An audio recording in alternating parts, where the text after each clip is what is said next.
ஒரு ஆள் இருந்தார். அவர் தன்னை ஒரு குருன்னு சொல்லிக்கிட்டார். மௌன குரு, வாயே திறக்கிறதில்ல. அவருக்கு 2 சீடர்கள் உண்டு. இவங்க தான் வர்றவங்க கிட்ட பேசுவாங்க, விளக்கம் கொடுப்பாங்க. ஒரு நாள் இந்த சீடர்கள் 2 பேரும் எங்கேயோ வெளியில் போயிட்டாங்க. அந்த நேரம் பார்த்து ஒருத்தர் அங்கே வந்தார். குருக்கிட்ட போனார். குருவே, புத்தர்னா என்னன்னு கேட்டார். குருவுக்கு ஒன்றும் புரியல. அவர் உண்மையான குருவாக இருந்தாவில் புரியும். அவர் திருன்னு முழிக்க ஆரம்பிச்சிட்டார். இந்த நேரம் பார்த்து இந்த சீடர்களும் எங்கேயோ போயிட்டாங்களே, என்ன பண்ணுறது, உதவிக்கு யாராவது கிடைக்க மாட்டாங்களா அப்படின்னு அப்படியே சுற்றி பார்க்குறார். அங்கங்கே பார்க்குறார். வந்தவர் இதை கவனித்தார்.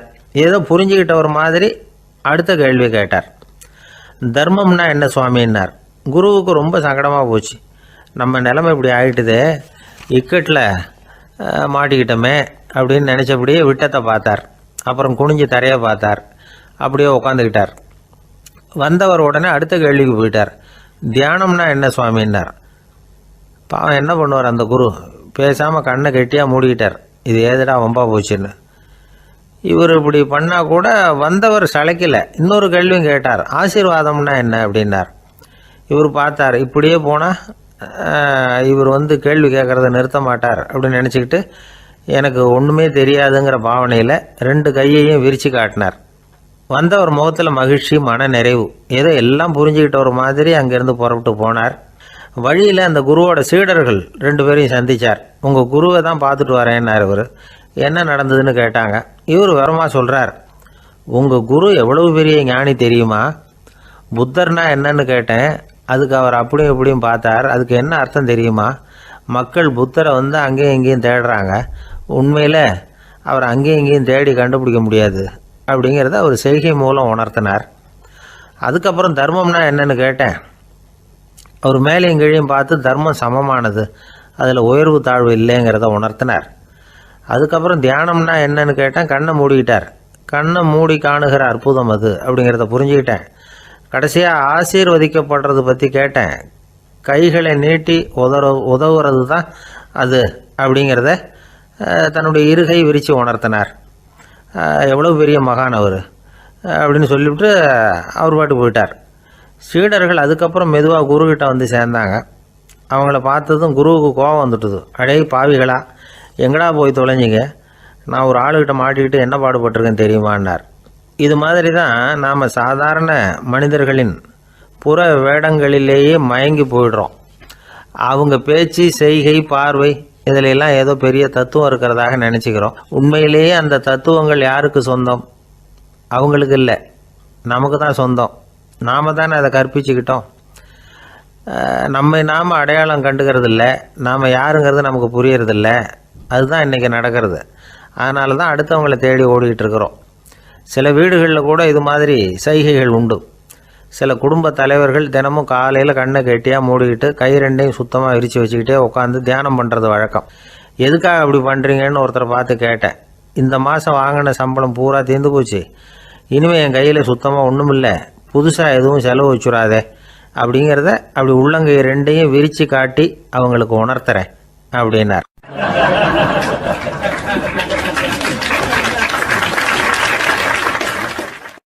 ஒருத்தன் வேகமாக ஓடி வந்தான். ஏப்பா அப்படி தலை தெறிக்க ஓடி வர்றேன்னு கேட்டேன். பின்னாடி துரத்திக்கிட்டு வருது சார் அப்படின்னா. ஏதாவது நாய் துரத்திக்கிட்டு வருது போல இருக்கு அப்படின்னு நினச்சி அவனுக்கு பின்னாடி பார்க்குறேன். கண்ணுக்கு எட்டின தூரம் வரைக்கும் எதுவுமே தெரியல. ஏன்பா எதுவும் ஒன்றை துரத்துறது மாதிரி தெரியலையேன்னு. நல்லா பாருங்கள் சார் அப்படின்னா. பார்த்துட்டு தான் சொல்கிறேன் என்ன. இதோ பாருங்கள் சார், இதுதான் என்னை துரத்துது அப்படின்னு அவன் காட்டுறான். அவன் சுட்டி காட்டின இடத்துல பார்த்தா அங்கே அவனுடைய நிழல் தான் தெரியுது. என்னப்பா சொல்கிற அப்படின்னு சொல்லி அவனை சந்தேகமாக பார்த்தேன். அதுக்கப்புறம் தான் அவன் விவரமாக பேசினான். சார், எனக்கு என் நிழலை கண்டா பிடிக்கிறதில்ல. எப்போ பார்த்தாலும் இது என்னையே பின்தொடர்ந்து வந்துக்கிட்டு இருக்குது. இதை என்னால் சகிக்கவே முடியல. இதை என்கிட்டேருந்து பிரிக்கிறதுக்கு எவ்வளவோ முயற்சிகள்லாம் பண்ணி பார்த்துட்டேன், முடியலன்னா. அப்படி என்னென்ன முயற்சிகள் பண்ணினேன் அப்படின்னு கேட்டேன். அவன் என்னென்ன செஞ்சாங்கிறத விவரமாக சொன்னான். அவன் என்ன பண்ணியிருக்கிறான், ஒரு பெரிய குழியை தோண்டி அதில் தன்னுடைய நிழலை புதைச்சிருவோம் அப்படின்னு முடிவு பண்ணிவிட்டு மண்வெட்டி எடுத்துக்கிட்டு தோட்டத்து பக்கம் போயிருக்கான். ஆழமாக ஒரு குழியை தோண்டியிருக்கான். குனிஞ்சு பார்க்குறான். அந்த குழிக்குள்ளே தன்னுடைய நிழல் தெரியுது. ஆஹா, இதுதான் சமயம், நிழல் இப்போ குழிக்குள்ளே இருக்குது, மண்ணை போட்டு மூடி விடலாம் அப்படின்னு நினச்சிக்கிட்டு கொஞ்சம் மண்ணை அள்ளி போட்டான். பார்த்தா இப்போ அந்த நிழல் அந்த மண்ணுக்கு மேலே வந்து நிற்கிது. இது ஏதுடா வம்பா போச்சு அப்படின்னு அவசரமாக மண்ணை வாரி போட்டு மூடி பார்க்குறான். குழி பூராவும் மூடி விட்டு பார்க்குறான். மறுபடியும் நிழல் மேலே வந்து உட்காந்துக்கிட்டு இருக்குது.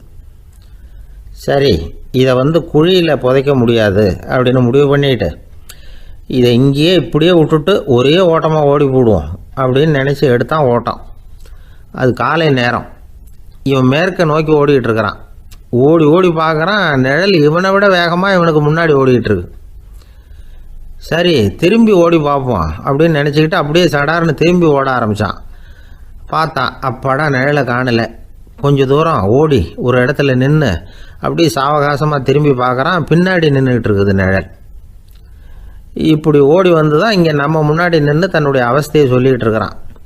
இந்த நிழலை துரத்துறது அல்லது வெட்டி விடுறது, இதுக்கு ஏதாவது வழி இருக்கா சொல்லுங்கள் சார் அப்படிங்கிறான். நமக்கு ஒன்றும் புரியல. அந்த நேரம் பார்த்து ஒரு பெரியவர் வந்தார். அவர்கிட்ட யோசனை கேட்டோம், என்ன செய்யலாம்னு. அவர் சொன்னார், இந்த பாருப்பா, நீ அங்கேயும் எங்கேயும் ஓடாத, அப்படியே கீழே படுத்துக்கொண்டார். அது நல்ல உச்சி வேலை. அவன் அப்படியே கீழே படுத்துக்கிட்டான். இப்போ அப்படி இப்படின்னு திரும்பி பார்க்குறான். நிழலை காணலை. அவன் இப்போ தான் நிம்மதியாக இருந்தான்.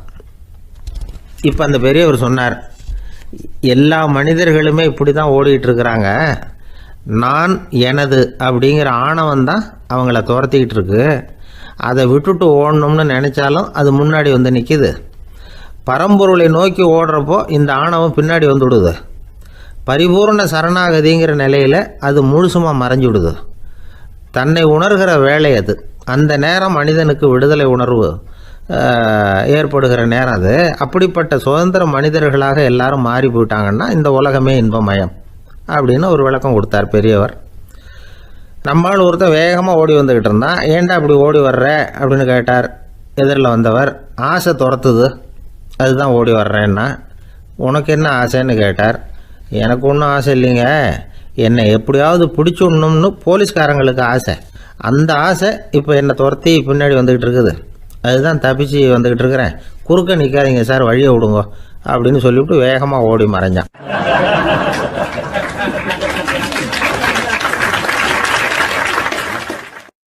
எனக்கு வாழ்க்கையில் ஒரே ஒரு ஆசை தான் சார் அப்படின்னார் ஒருத்தர். அது என்னன்னு கேட்டேன்.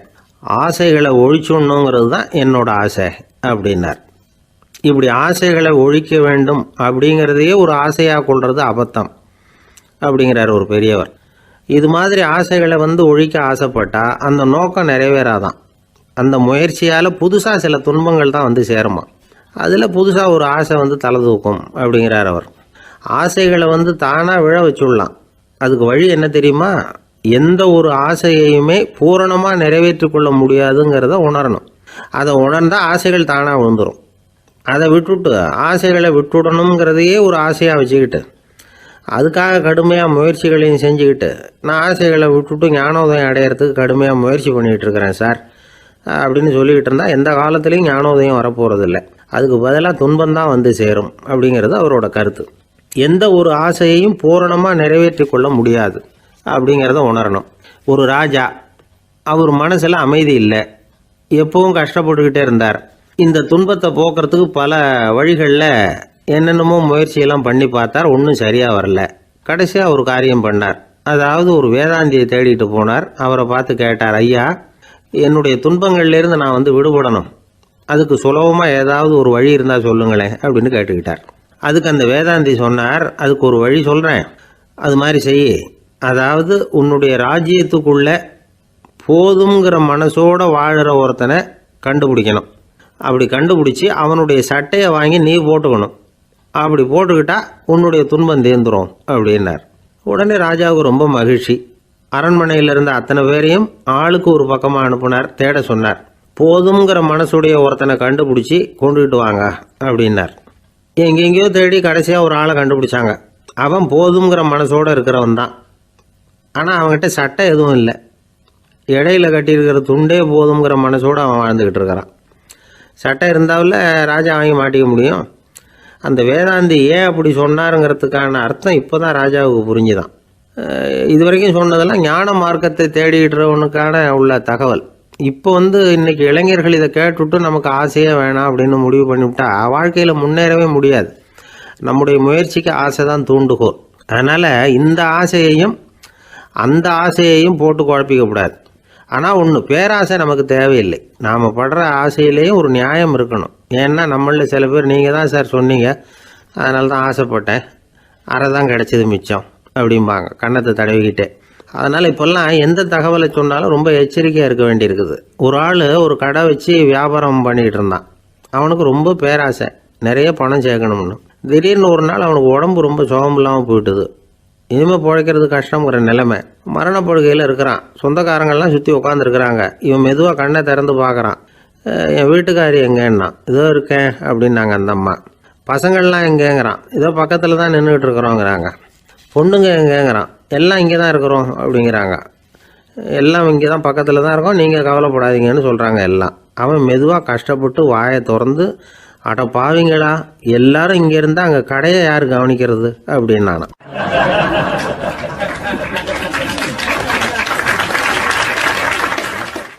ஜப்பானில் உள்ள ஒரு புத்த விகாரை. அங்கே ஒரு வயசான பௌத்த குரு தங்கியிருக்கிறார். ஒரு நாள் ராத்திரி கடுமையான குளிர். அவரால் தாங்க முடியல. பார்த்தார், மரத்தில் செஞ்ச புத்த சிற்பங்கள் அங்கே நிறைய இருந்தது. அதில் ஒன்றை எடுத்து அதுக்கு தீ மூட்டி அந்த நெருப்பில் குளிர் காஞ்சிக்கிட்டு இருக்கிறார். மர சிற்பம் தீ வச்சதும் படபடன்னு வெடிக்க ஆரம்பிச்சுட்டுது. அந்த சத்தத்தை கேட்டதும் அந்த புத்த விகாரையின் குருக்கள் வெளியில் ஓடி வந்தார். இவர் ஆனந்தமாக குளிர் காஞ்சிக்கிட்டு இருக்கிறார். அவரால் பொறுத்துக்க முடியல. தெருவில் திரிஞ்சிக்கிட்டு இருந்த அந்த பெரியவரை இங்கே தங்க அனுமதித்ததே அவர் தான். இவர் இப்படி பண்ணுறாருன்னு நினச்சிக்கிட்டே அவரை கோபமாக பார்த்தார். ஏன் இப்படி கோபமாக பார்க்குறீங்க, இப்படி உட்காருங்க அப்படிங்கிறாரு இவர்.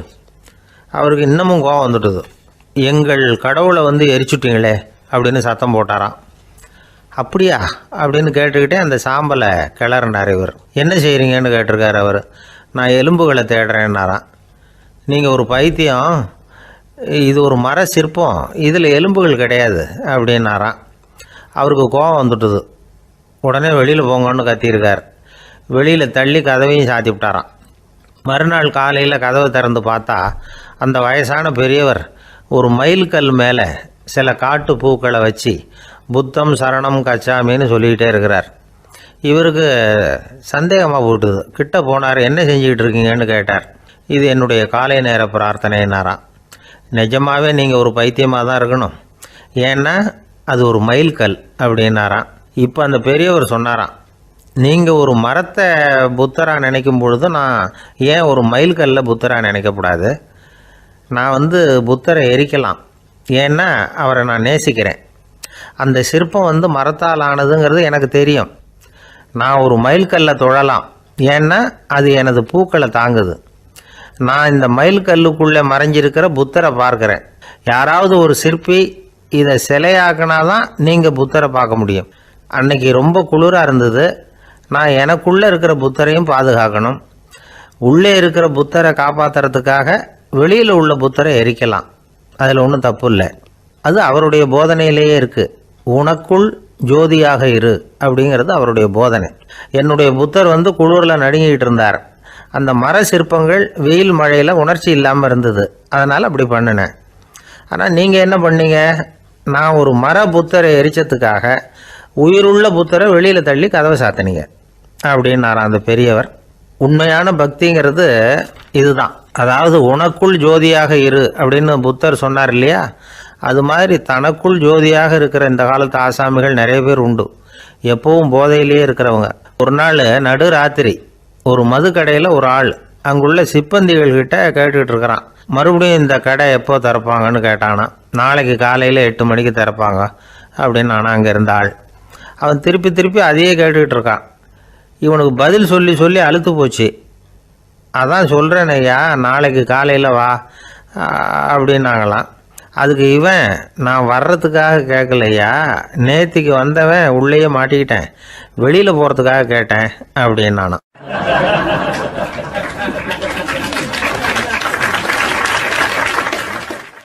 ராமகிருஷ்ணர் வாழ்ந்த காலத்தில் நடந்த ஒரு நிகழ்ச்சி இது.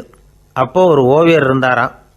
அவருக்கு ஒரு ஆசை, ராமகிருஷ்ணர் படத்தை வரையணும். அதை அவர்கிட்டயே கொண்டுட்டு போய் காட்டி அபிப்பிராயம் கேட்கணும். இதுதான் அந்த ஓவியரின் ஆசை. உடனே ராமகிருஷ்ணர் படத்தை வரைஞ்சி முடித்தார். அதை எடுத்துக்கிட்டு போனார். இவர் போன சமயம் அங்கே ராமகிருஷ்ணர் சீடர்களோடு உட்காந்துருக்கிறார். விவேகானந்தர் அங்கே இருக்கிறார். இந்த ஓவியர் கொண்டுகிட்டு போய் தான் வரைந்த ஓவியத்தை அவர்கிட்ட காட்டினார். ராமகிருஷ்ண பரமஹம்சரின் ஓவியத்தை ராமகிருஷ்ணர்கிட்டயே காட்டுறார். ராமகிருஷ்ணர் என்ன பண்ணார் தெரியுமா? அந்த படத்தை பார்த்தார். உடனே அது காலை தொட்டார். குருதேவருடைய இந்த செயல் சீடர்களுக்கு ரொம்ப வியப்பை உண்டு பண்ணிச்சு. சில பேர் மனசுக்குள்ளேயே ரொம்ப குழம்பி போக ஆரம்பிச்சிட்டாங்க. என்ன இப்படி பண்ணுறாருன்னு. என்ன இது அவரோட படம், அவரே அவரோட படத்தின் காலை தொடுறார் அப்படின்னு யோசித்தாங்க. சில பேர் ஒன்றும் புரியாமல் ஒருத்தர் பார்த்து சிரிச்சுக்கிட்டாங்க. அந்த இடத்துல சீடர்கள் மட்டும் இல்லை, சீடர் அல்லாத பல பேர் இருந்தாங்க. தன்னுடைய காலை தானே தொடர இவருடைய செயல் பற்றி என்ன நினைக்கிறது அப்படின்னு அவங்களும் குழம்பி போய் நிற்கிறாங்க. அந்த படத்தை வரைஞ்சி அவர்கிட்ட காட்டின அந்த ஓவியருக்கும் அதிர்ச்சி. இருந்தாலும் அவர் சீடர் கிடையாது. அதனால் கொஞ்சம் துணிச்சலை வர வச்சுக்கிட்டு கேட்டார், என்னங்க இது? என்னால் என்னுடைய கண்களையே நம்ப முடியல. இது உங்கள் சொந்த உருவப்படம், நீங்கள் உங்கள் சொந்த கால்களையே தொடுறீங்க. இது எங்களுக்கு கொஞ்சம் சங்கடமாக இருக்குதே அப்படின்னார். ராமகிருஷ்ணரின் கண்களில் ஆனந்த கண்ணீர் வழிஞ்சுதான். அவர் சொன்னாராம், இது என்னோட படம்ங்கிறது எனக்கு தெரியும், ஆனால் இது என்னோட படம்ங்கிறதுனால நான் இதோட காலை தொடலை. நீ என்னுடைய சமாதி நிலையை இந்த படத்தில் படம் பிடிச்சி காட்டியிருக்கிற, அதனால் அதோட காலை தொடறேன். சமாதி நிலையில் யார் இருந்தாலும், அது என்னுடைய படமாக இருந்தாலும் சரி அல்லது வேறு யாருடைய படமாக இருந்தாலும் சரி, படம் யாருதுங்கிறது முக்கியம் இல்லை. இதில் எது முக்கியம்னா அது தன்னை உணர்ந்த ஒரு உணர்நிலையின் படம். அப்படி இருக்கிறப்போ அதோட காலை நான் தொடணும். அதுக்கு நீங்கள் எல்லாரும் ஏன் சங்கடப்படுறீங்கன்னு எனக்கு தெரியல அப்படின்னாராம். இப்போ தான் அங்கே இருந்த சீடர்களுக்கும் மற்றவங்களுக்கும் விவரம் புரிஞ்சுதான். இதுக்கு முன்னாடி யாரும் செய்யாததை இவர் செஞ்சிருக்கிறார், ஆனால் அவருடைய காரணம் ரொம்ப நியாயமானது அப்படிங்கிறத உணர்ந்தாங்களாம். இதுவரைக்கும் ஆன்மீகத்தில் சமாதி நிலை, அதாவது தன்னை உணர்ந்த நிலை பற்றி புரிஞ்சுக்கிட்டோம். இல்லறத்தில் ஏற்படக்கூடிய சமாதி நிலை பற்றி உங்களுக்கு தெரியுமா? ஒரு அம்மா டாக்டர்கிட்ட வந்து சொன்னாங்களாம், டாக்டர், என் வீட்டுக்காரருக்கு உடம்புல ஏதோ கோளாறுன்னு நினைக்கிறேன். நான் எவ்வளவு நேரம் பேசினாலும் காதில் விழாதது மாதிரி உட்காந்துருக்கிறார் அப்படின்னு ஆகலாம். அதுக்கு அந்த டாக்டர் சொன்னாராம், அம்மா, அது உடம்பு கோளாறு இல்லை, அது ஒரு பெரிய திறமை அப்படின்னாராம்.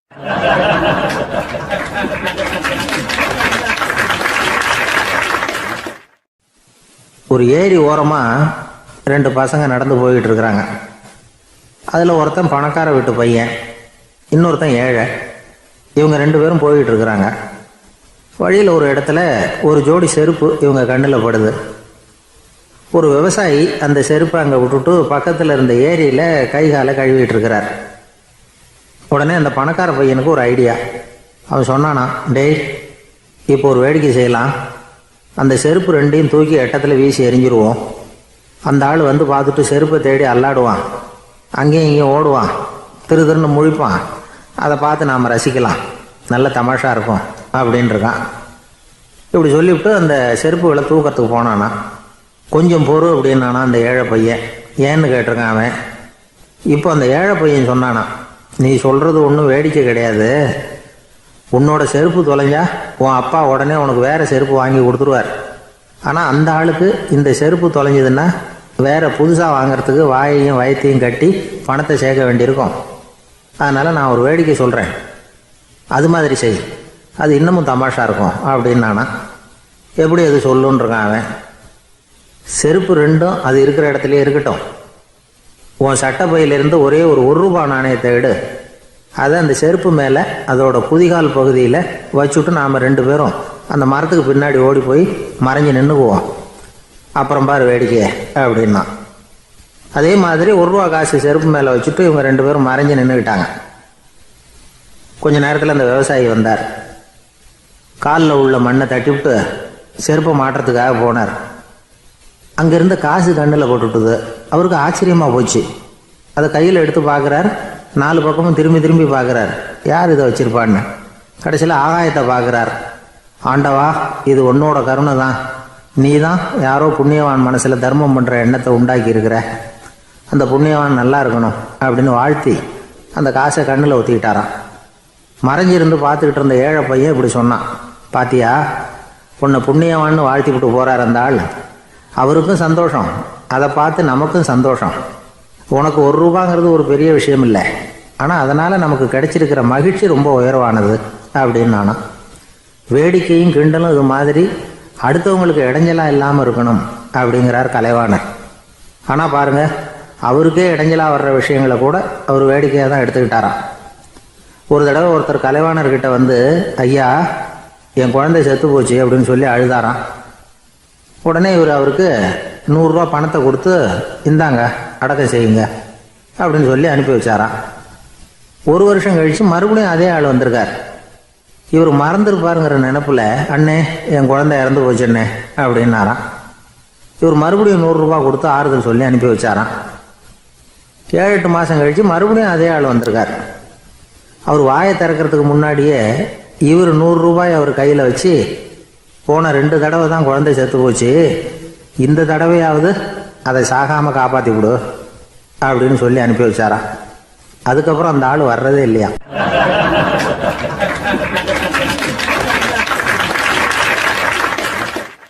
ஒரு ரயில் வேகமாக போயிட்டு இருக்கு. அது ஒரு ரயில்வே ஸ்டேஷனில் கொஞ்ச நேரம் நின்றுது. அப்போ அதில் ஒரு ஆள் ஏறினார். தலையில் ஒரு மூட்டையை வச்சுருந்தார். மூட்டையை தலையில் சுமந்துக்கிட்டே உள்ளே வந்தார். மூட்டையை தலையில் சுமந்துக்கிட்டே ஒரு இடத்துல உட்காந்தார். ரயில் மறுபடியும் புறப்பட்டது. இவர் தன் தலையில் இருந்த மூட்டையை கீழே இறக்கி வைக்கணும்ல, வைக்கல, சுமந்துக்கிட்டே வரார். எதிரில் உட்காந்துருந்தவர் கேட்டார், ஏங்க ஏன் இப்படியே உட்காந்துருக்குறீங்க தலையில் மூட்டையை வச்சுக்கிட்டு, மூட்டையை கீழே இறக்கி வைக்கலாமே அப்படின்னார். வேணாங்க, பாவம், தலையில் இருக்கிற மூட்டையை இறக்கி ரயிலில் வச்சா ரயிலுக்கு பாரம் அதிகமாக இருக்கும் அப்படின்னார் அவர். இப்படி ஒரு ஆளை பார்த்தா நமக்கு சிரிப்பு தான் வரும். ஏன்னா ரயிலுங்கிறது அந்த மூட்டையையும் சேர்த்து சுமந்துக்கிட்டு தான் போகுது. அவன் அந்த மூட்டையை தலையில் வச்சுருந்தாலும் ஒன்று தான், தரையில் வச்சுருந்தாலும் ஒன்று தான். அதனால் ரயிலுக்கு எந்த மாற்றமும் ஏற்பட போகிறதில்ல. அதே மாதிரி தான் நம்ம மனமும். இதுவும் ஒரு தேவையில்லாத சுமை, அனாவசியமாக சுமந்துக்கிட்டு இருக்கிறோம். இதை கீழே இறக்கி வச்சுட்டா வாழ்க்கை பிரயாணம் சுகமாக இருக்கும். ரயில் பிரயாணம் பண்ணுற அந்த ஆள் மூட்டையை சுமக்கிறான், வாழ்க்கை பிரயாணம் பண்ணுற நாம மனசை சுமக்கிறோம். இது ரெண்டுக்கும் எந்த வித்தியாசமும் இல்லை. மனசை கீழே இறக்கி வச்சுட்டா பாரம் இல்லாமல் வாழலாம், பறவைகள் மாதிரி பறக்கலாம், குழந்தைகள் மாதிரி கள்ளங்கபடம் இல்லாமல் வாழலாம். இந்த வெளி உலகத்தில் நாம் நிலை பெற்று இருக்கணும், வேரூன்றி இருக்கணும். அதே சமயம் நம்முடைய உள்வெளியில் ஆன்மீக வாழ்க்கையில் பாரம் இல்லாமல் இருக்கணும். அப்போ பறக்கணும், நதியை போல் ஓடணும், மிதக்கணும். பயணம் சுகமாக இருக்கும், களைப்பு தெரியாது, கவலை தெரியாது. ஒரு சீடன் போதி தர்மரை நாடி வந்தான். குருவே, நீங்கள் என்ன வெறுமையாக இருக்க சொன்னீங்க, நான் இப்போ மறுபடியும் வெறுமையானவன் ஆகிட்டேன், அதனால் இப்போ என்ன செய்ய சொல்கிறீங்க என்ன அப்படின்னு சொல்லி நின்னான். உடனே அந்த குரு பக்கத்தில் இருந்த ஒரு குச்சியை எடுத்து அவன் தலையில் அடித்து, போய் அந்த வெற்றுத்தன்மையையும் வீசி எறிந்து விட்டு வா அப்படின்னார். நான் இப்போ காலியாக இருக்கிறேன்னு ஒருத்தன் சொல்கிறான்னு வச்சுங்க, அது உண்மை இல்லை. ஏன்னா இன்னமும் அதில் நான்கிற எண்ணம் இருக்குது. எந்த சிந்தனையும் இல்லாமல் இருக்கிறது கடினம்தான். ஆனாலும் மனிதன் அதில் உள்ள நுட்பத்தை புரிஞ்சுக்கிட்டான்னா, இவ்வளவு தூரம் தூக்கி சுமந்துக்கிட்டு வந்த அந்த மனதின் முட்டாள்தனத்தை அவனே பார்த்துட்டு சிரிப்பான். இதுதான் பெரியவங்க சொல்லியிருக்கிற ஆலோசனை. நம்மால் ஒருத்தன் தலையில் ஒரு பெரிய மூங்கில் கூடையோடு ரயிலில் உட்காந்தான். கூடை தலையில் இருந்தது, கீழே இறக்கி வைக்கல. எதிரில் இருந்தவர் கேட்டார், ஏங்க எதுக்காக அதை அனாவசியமாக சுமந்துக்கிட்டே இருக்கீங்க, கீழே இறக்கி வைங்களேன்னார். இல்லைங்க, நான் வீட்டை விட்டு புறப்படும் பொழுதே என் பையன் சொல்லிவிட்டான், கூடையை தலையை விட்டு இறக்கக்கூடாதுன்னு அப்படின்னார். அவன் சின்ன பையன், விவரம் இல்லாமல் சொல்லியிருப்பான். இப்போ என்ன நேரில் வந்தால் பார்த்துக்கிட்டு இருக்கிறான், நீங்கள் இறக்கி வைங்கன்னார் அவர். அவன் நேரில் பார்த்துக்கிட்டு இல்லை, இருந்தாலும் நான் இந்த கூடையை கீழே இறக்கி வச்சா அது அவனுக்கு தெரிஞ்சிடும் அப்படின்னாரு இவர். அது எப்படின்னார் அவர். அவன் தனக்கு டிக்கெட் வாங்க வேணாம்னு சொல்லி இப்போ இந்த கூடைக்குள்ளே தான் உட்காந்துருக்கிறான் அப்படின்னார் இவர்.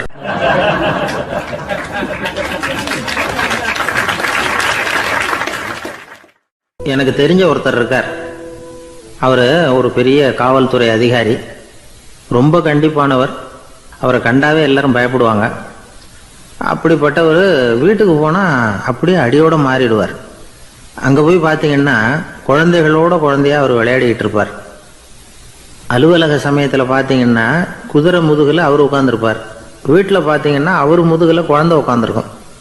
அவர் குதிரை மாதிரி போயிட்டு இருப்பார். இது எப்படிங்க முடியுது உங்களால் அப்படின்னு கேட்டாங்க.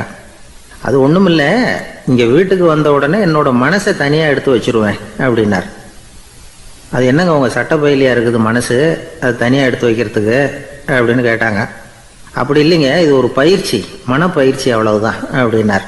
இப்படி சமயம் பார்த்து மனசை தனியாக வச்சுவிட தெரிஞ்சவங்க வாழ்க்கையில் எப்பவும் உற்சாகமாக இருப்பாங்க அப்படிங்கிறது பெரியவங்க கருத்து.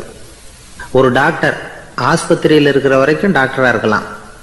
அவர் மனைவிகிட்டையும் அவர் டாக்டராக இருக்க வேண்டிய அவசியம் இல்லை. ஒரு வக்கீல் கோர்ட்டில் இருக்கிற வரைக்கும் வக்கீலாக இருக்கலாம். வீட்டுக்கு வந்ததுக்கு அப்புறமும் வக்கீலாக இருக்க வேண்டிய அவசியம் கிடையாது. வீட்டில் குழந்தைகள்கிட்ட விளையாடும் பொழுதும் அதுகள்கிட்ட ஃபீஸு கேட்டுக்கிட்டு இருக்கக்கூடாது. நாம் எப்படி இருக்கணும்னு பெரியவங்க சொல்கிறாங்கன்னா, மனசோட சேரக்கூடாதான். அப்படி சேராமல் வாழ்க்கையை கவனிக்கணுமா. மனசை அப்படியே தனியாக எடுத்து பக்கத்தில் வச்சுடணும். அப்படின்னா அதை அப்படியே தூக்கி எறிஞ்சுடு அப்படின்னு அர்த்தம் இல்லை. ஏன்னா மனசுங்கிறது நமக்கு உபயோகப்படக்கூடிய ஒன்று தான். எப்போ எப்போ அது தேவையோ அப்பப்போ எடுத்து உபயோகப்படுத்திக்கணும். தேவைப்படுறப்போ எடுத்து கண்ணாடியை மாட்டிக்கிறோம்ல, படிக்கும் பொழுது கண்ணாடி தேவைப்படுது, எடுத்து மாட்டிக்கிறோம் இல்லையா? அது மாதிரி கணக்கு போடுறதுக்கு மனசு தேவை. கடைக்கு போய் ஒரு பொருள் வாங்குகிறோம், காசு கொடுக்குறோம், மீதி சில்லறை சரியாக இருக்கா அப்படின்னு எண்ணி பார்த்து வாங்க வேண்டியிருக்கு. அந்த சமயத்தில் மனசை எடுத்து தனியாக வச்சுட்டேன் அப்படின்னு சொல்லிகிட்டு இருக்கக்கூடாது. பரீட்சைக்கு படிக்க வேண்டியிருக்குது, படித்ததையெல்லாம் அப்படியே நினைவில் வச்சுக்க வேண்டியிருக்கு. அந்த சமயத்தில் மனசை தூக்கி எறிஞ்சுட்டேன் சார் அப்படின்னு சொல்லிகிட்டு இருக்கக்கூடாது. அப்படி சொன்னால் பரீட்சை நம்மளை தூக்கி எறிஞ்சிடும். அதனால் தேவைப்படுறப்போ மனசை உபயோகப்படுத்தணும், தேவையில்லாதப்போ அதை தனியாக ஓய்வு எடுத்துக்க விட்டுடணும். இப்படி நாம் பழக்கப்படுத்திக்கிட்டா வாழ்க்கைங்கிறது நமக்கு புதுசாக தெரியுமா. மனசுக்கும் ஒரு சக்தி கிடைக்கும். எந்திரங்களுக்கு ஓய்வு கொடுக்குற மாதிரி மனசுக்கும் ஓய்வு கொடுக்கணும், இல்லைன்னா அது களைச்சி போயிடும். குழந்தைகள் மனசை சுமந்துக்கிட்டு இருக்கிறது இல்லை. இது முதியவர்கள் குழந்தைகள்கிட்ட இருந்து கற்றுக்க வேண்டிய ஒரு பாடம். ஆனாலும் இந்த கால குழந்தைகள்கிட்ட ரொம்ப எச்சரிக்கையாக இருக்க வேண்டியிருக்கு. ஒரு தாத்தாவும் பேரனும் விளையாடிக்கிட்டு இருக்கிறாங்க. தாத்தா, எனக்கு சைக்கிள் ஓட்ட கற்று விடு அப்படிங்கிறான் பேரன். சைக்கிள் உயரம் கூட இல்லை, அதுக்குள்ளே சைக்கிள் ஓட்டணுமா அப்படின்னார் தாத்தா. ஏன் தாத்தா, ரயில் ஓட்டுறாரு, அவர் என்ன ரயில் நீளமாக இருக்கார் அப்படின்னு கேட்டானா அந்த பையன்.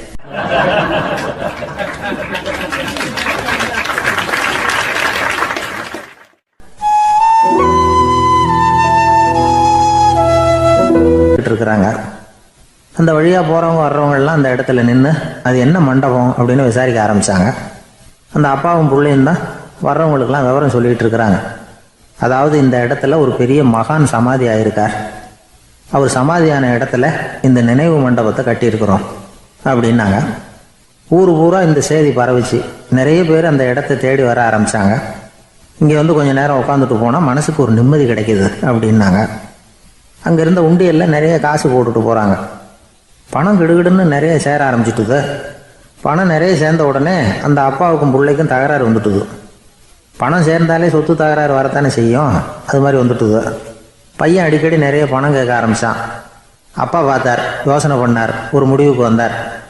ஒரு நாள் பையனை கூப்பிட்டார். இதை பாருப்பா, நமக்குள்ள தகராறு வேணாம். அப்பாவும் பிள்ளையும் இப்படி சண்டை போட்டுக்கிட்டா பார்க்குறவங்க தப்பாக நினைப்பாங்க. அதனால் நமக்குள்ளே சமரசமாக இதை தீர்த்துக்குவோம், என்ன சொல்கிற அப்படின்னார் அப்பா. சரின்னு நான் பையன். உடனே அந்த அப்பா என்ன பண்ணார் தெரியுமா? மகன்கிட்ட கொஞ்சம் பணத்தை கொடுத்தார். தன்கிட்ட இருந்த ஒரு கழுதையையும் கொடுத்தார். இதை வச்சு நீ பொழைச்சிக்கோ அப்படின்னு சொல்லி அனுப்பி வச்சுட்டார். மகன் அந்த கழுதையை இழுத்துக்கிட்டு அடுத்த ஊருக்கு போனான். வழியிலே அந்த கழுதை செத்து போச்சு. உடனே என்ன பண்ணலாம்னு யோசனை பண்ணான். ஒரு ஐடியா வந்தது. அந்த கழுதையை ஒரு சாலை ஓரமாக புதைச்சான். கையில் இருந்த பணத்தை வச்சு அந்த இடத்துல ஒரு கல் மண்டபம் கட்டினான். அந்த வழியாக 2 பேர் வந்தாங்க. இது என்ன மண்டபம்னு விசாரித்தாங்க. இந்த இடத்துல ஒரு பெரிய மகான் சமாதி ஆயிருக்கிறார் அப்படின்னா. இந்த செய்தி ஊர் பூரா பரவ ஆரம்பிச்சுட்டுது. நிறைய பேர் வந்து போக ஆரம்பித்தாங்க. இங்கே வந்தால் மனசுக்கு ஒரு பெரிய நிம்மதி கிடைக்குது அப்படின்னு வேற சொல்ல ஆரம்பித்தாங்க. வர வர கூட்டம் அதிகமாக வர ஆரம்பிச்சுட்டுது. உண்டியலில் பணம் நிறைய சேர்ந்துட்டுது. நகையெல்லாம் கூட கழட்டி காணிக்கையாக போட ஆரம்பிச்சுட்டாங்க. அப்பாவை விட மகன் பெரிய ஆளாயிட்டான். இதை கேள்விப்பட்டார் அப்பா. பையனை பார்த்துட்டு வரலாம்னு ஒரு நாள் புறப்பட்டு வந்தார். பையன் ஓஹோன்னு இருக்கிறான். பங்களா, காரு எல்லாம் வந்துட்டுது. எப்படிடா இந்த அளவுக்கு ஆனே அப்படின்னு விசாரித்தார். அப்பா, எல்லாம் உங்கள் ஆசீர்வாதம் தான். நீங்கள் கொடுத்த மூலதனத்தை வச்சு தான் இவ்வளவும் சம்பாதிச்சேன் அப்படின்னு நான் பையன். அது எப்படிறான்னு விசாரித்தார்.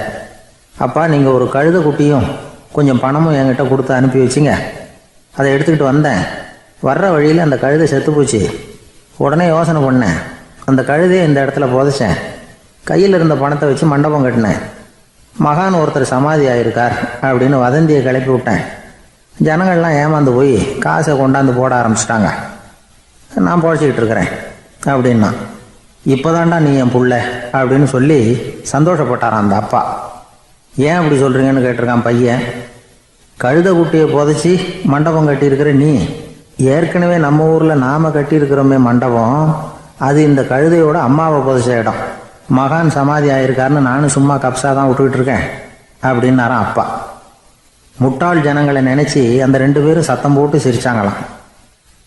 மனுஷன் ஏமாத்துறது ரொம்ப சுலபம். என் கூட படித்த ஒருத்தன் திடீர்னு ஒரு நாள் எல்லாருக்கும் அருள் வாக்கு சொல்ல ஆரம்பிச்சிட்டான். அவன் ஒரு ஆஃபீஸ்லேயும் வேலை பார்க்குறான். ஆஃபீஸில் உள்ளவங்கெல்லாம் அவங்ககிட்ட வந்து அருள் வாக்கு கேட்குறது வழக்கம். ஒரு நாள் நான் அவன் முன்னாடி போய் உட்காந்து பேசிக்கிட்டு இருந்தேன். அப்போ அதே ஆஃபீஸில் வேலை பார்க்குற ஒருத்தர் அவங்ககிட்ட வந்து, சுவாமி, என் மேஜையில் வச்சுருந்த பேனா திடீர்னு காணாமல் போட்டுது, அது திரும்ப கிடைக்குமா எனக்கு அப்படின்னு கேட்டார். இவன் கண்ணை உருட்டி பார்த்துட்டு, அது உனக்கு கிடைக்காது, புதுசாக வேற ஒன்று வாங்கிக்கப்போ அப்படின்னா. சரின்னு அவர் போயிட்டார். அவர் போனதுக்கப்புறம் நான் மெதுவாக இவனை பார்த்து, அது எப்படிறா அது உனக்கு கிடைக்காதுன்னு அவ்வளோ உறுதியாக அவர்கிட்ட சொன்னேன் அப்படின்னு கேட்டேன். இவன் மெதுவாக என் காதுகிட்ட வந்து, அந்த பேனாவை கிளப்புனதே நான் தான் அப்படிங்கிறான்.